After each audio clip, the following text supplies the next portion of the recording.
Hello, my name is Anthony Jones, and I have the privilege of being the Associate Pastor for Youth here at Ojai Presbyterian Church. Welcome as we continue in our Lenten journey through the Gospel of Mark. Today we'll be looking at Mark chapter 12 in the section where a scribe comes up to Jesus and asks him, "Teacher, what is the greatest commandment?" To this, Jesus responds two ways. He says, first is, "Hear, O Israel, the Lord our God, the Lord is one.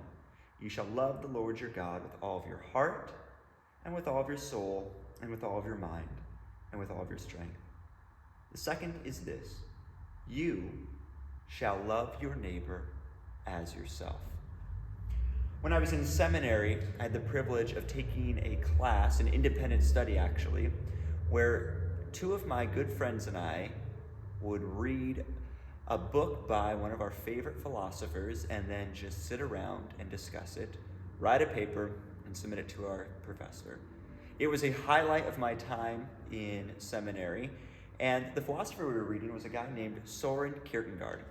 Kierkegaard was a Danish philosopher who lived in a time when everyone in his country was by default, if you will, a Christian.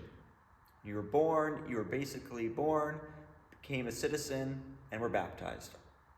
And so all people just kind of checked the box. Yep, I'm a Christian, I was baptized.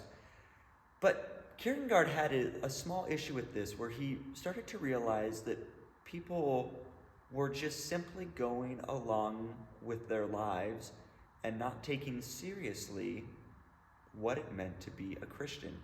He found it in himself that he was not taking his call to follow Christ seriously.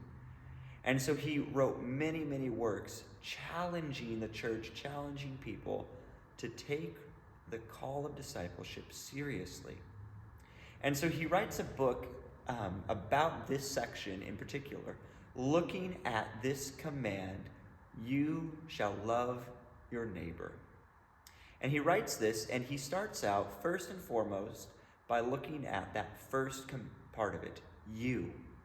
And he breaks it down. When he's living in his country and people are like, "Oh yeah, I'm a Christian, we're a Christian." And he says that people just kind of get lost in the crowd and they miss out on the fact that God has called me, the individual, you, the individual, shall love. And he goes into that second part, which he says is a command.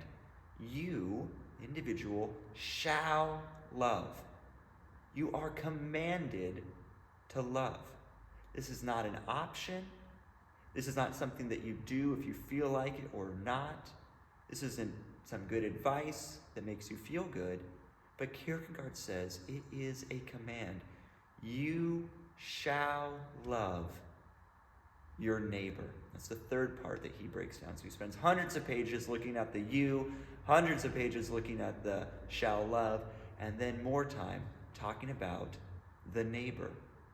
And Kierkegaard does something kind of interesting here, where he's drawing on two different sections. One section, Jesus commands us to love our neighbor, and in a different time, Jesus commands us to love our enemy. And so he says something really interesting, where he's saying, you have been commanded to love your neighbor. And so he kind of paints this picture where the neighbor is the easy person for us to love, and the enemy, of course, is the hard person for you to love. And so he says, well, what do I do? Like, it's easy for me to love my neighbor, but it's hard for me to love my enemy. So I guess I'm doing it good enough. I'm loving my neighbor, and I'm doing fine. And well, Kierkegaard says, no, you're still required by the command to love your enemy. And so he says something really interesting. I'm going to read a section of his book, and he says, people think that it is impossible for a human being to love their enemy, because alas, enemies are hardly able to endure the sight of one another. Well then, shut your eyes. Then the enemy looks just like the neighbor. Shut your eyes and remember the commandment that you shall love. And then he continues on. See, when your eyes are closed and you have become all ears to the commandment, Then you are on the way of perfection to loving your neighbor. And so Kierkegaard pushes us and challenges me, that when I find those people that are difficult for me to love, I am to think of those that are easy to love, shut my eyes, and work on loving my neighbor and my enemy equally, loving them the same, not distinguishing who gets my love and who doesn't get my love, but me, the individual, I must follow the command of Jesus Christ to love my neighbor, even those that are difficult. And so in this time of Lent, I encourage you this week to spend a moment to think about, who are those people that are easy for you to love? What makes it easy?